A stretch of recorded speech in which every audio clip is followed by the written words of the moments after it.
Chinese takeout didn't spread across America because Chinese immigrants were welcomed. It spread because they were rejected. In the late 1800s, Chinese immigrants arrived in the United States searching for opportunity. Instead, they found hostility. They were blamed for taking jobs. They were portrayed as dangerous in newspapers. Violence against Chinese communities became common. America wanted their labor, but not their presence. In 1882, the United States passed the Chinese Exclusion Act. It was the first law in American history to ban an entire group of people based on race. Chinese immigrants were cut off from most jobs.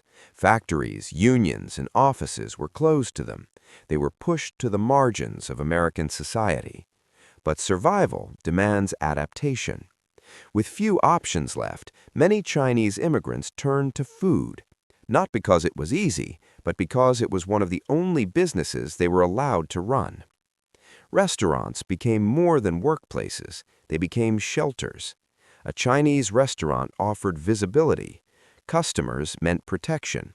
A busy dining room meant safety from violence outside. But there was another problem. Americans didn't want traditional Chinese food.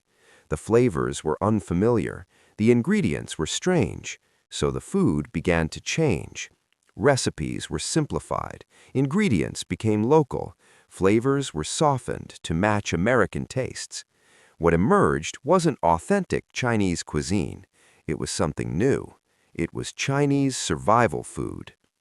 Dishes like chop suey, egg rolls, and sweet sauces were created not to impress, but to endure.